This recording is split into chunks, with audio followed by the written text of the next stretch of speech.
Good afternoon everyone, and welcome to today's worked exam answer video. Today I'm taking a look at a rate equations question where we're having to fill in some data in this table here in terms of a concentration and some initial rates, and then using the rate equation and this suggested mechanism we're having to deduce the rate determining step.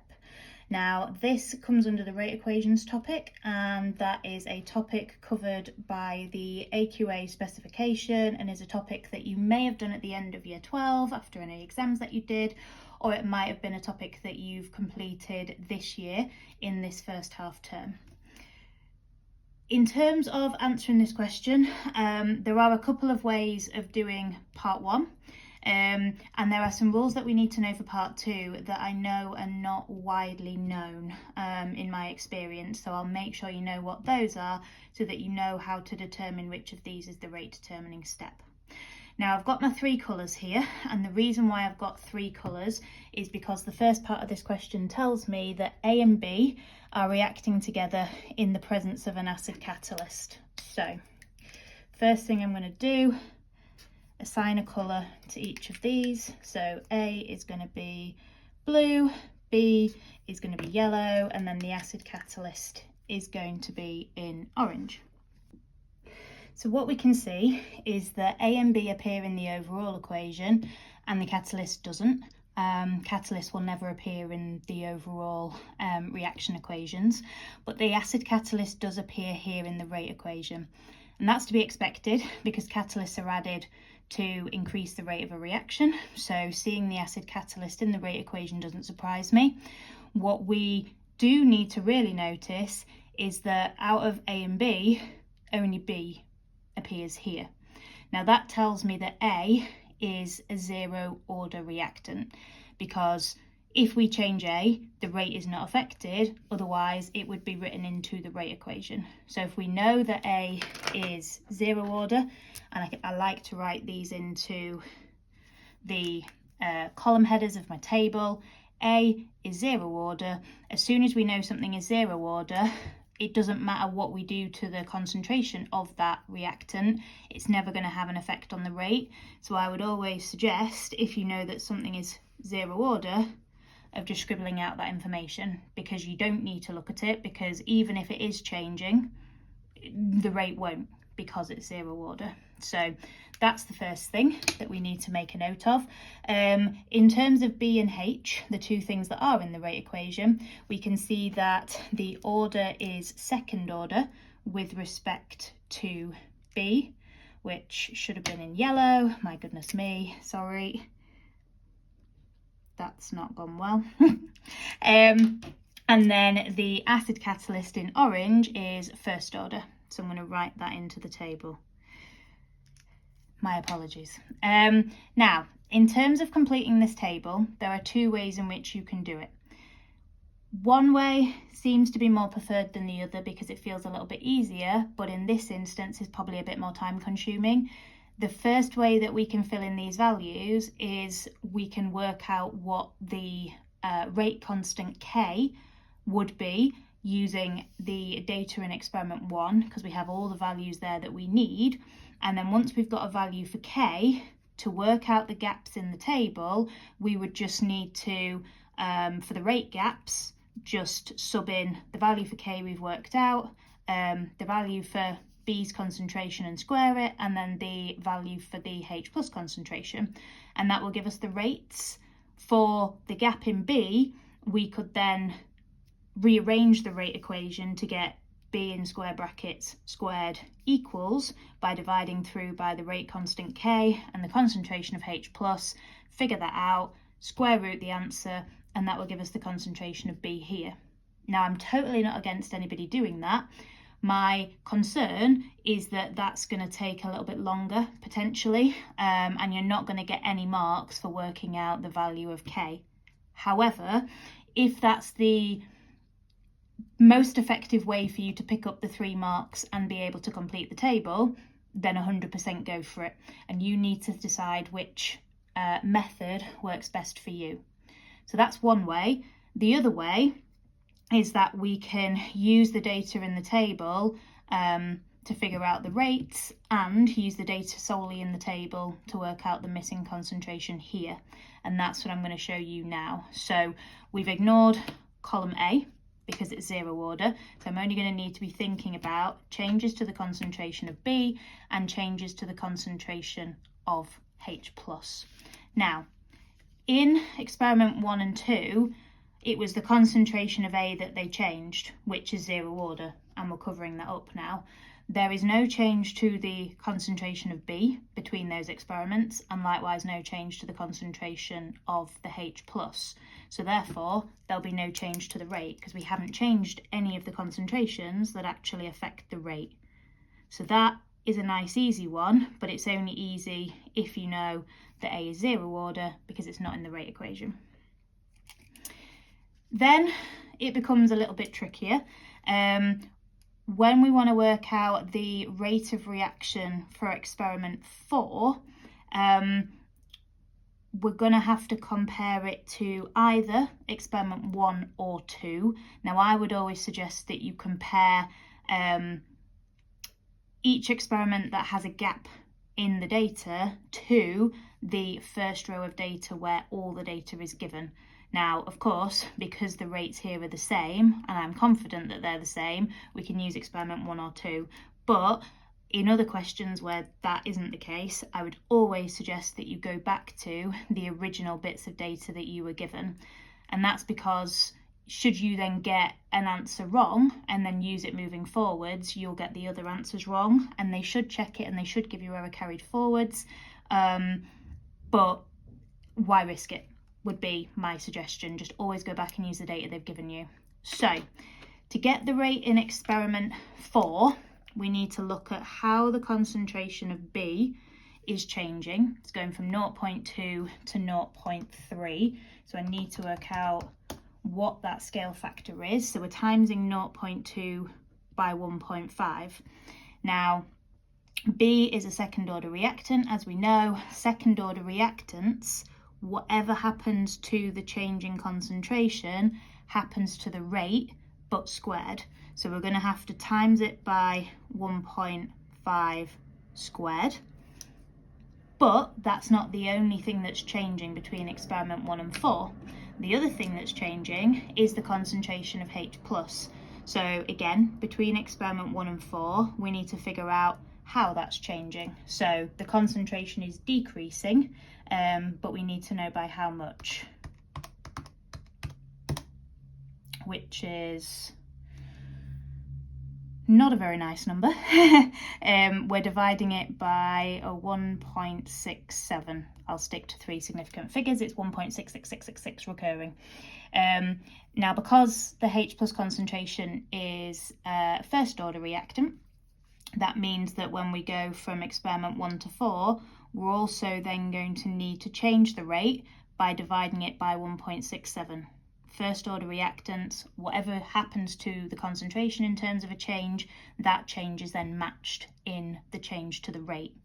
So what I now need to do is take the relative initial rate from experiment 1, which was very handily 1, times it by 1.5 squared, and then divide it by 1.67. And that gives me, again, sticking to 3 significant figures, 1.35. So all I've done there is I've had a look at how the concentrations of the reactants have changed between experiment 1 and 4, and then using their orders, I've then been able to work out how the rate would change, and then I figured out what the new rate would be with those changes accounted for. So that's the rate gaps done. Getting the concentration for reactant B in experiment 3 might be a little bit trickier. But actually, because A is a zero order reactant, we have got experiment 1 and 3 or experiment 2 and 3 where only the concentration of B is changing and the H+ concentration stays the same.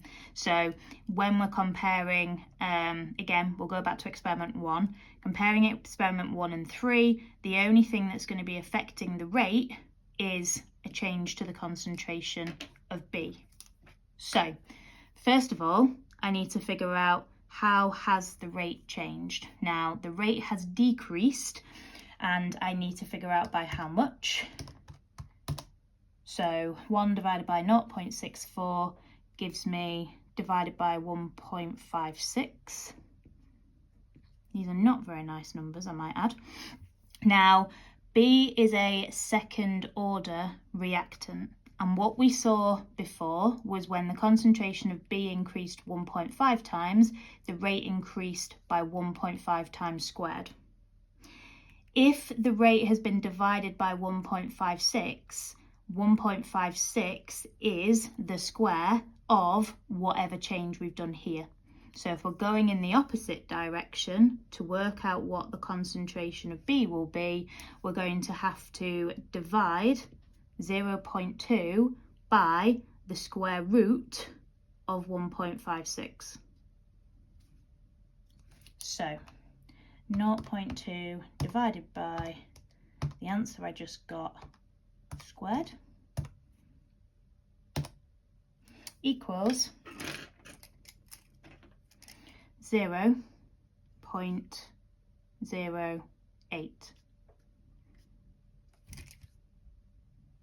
That one a little bit trickier. Key thing to remember, if B is second order, whatever we do to change B, that will be squared when it comes to the rate. If we know what has changed with regards to the rate, and we know that it's a second order reactant that's changed the rate, whatever the change is, that is the change in B's concentration squared. That is, I think, the hardest one to figure out when you've got second order reactants. So if you wish to, calculate a value for K and then use the value for K and the concentrations to get these rates, and then rearrange it to get B's concentration for this gap here. Obviously, please feel free to do so. You should get exactly the same answers that I've just got there. If anybody's unsure how to do that and wants me to demo it, then let me know. Okay? Now, the suggested mechanism for the reaction is then shown here, and this shows that the reaction of A and 2 lots of B to make C and D occurs in 3 steps. So just like with organic chemistry, we draw mechanisms to show how an actual reaction takes place. It doesn't all happen all at once. It will often occur in stages. Same is true for inorganic reactions as well. So what we can see in step 1 is that 1 mole of B reacts with 1 mole of the acid catalyst to make this intermediate here. That intermediate is then used to react with the second mole of B to give us this intermediate, B2H+. Then that intermediate finally reacts with A to give us the 2 products that we're looking for.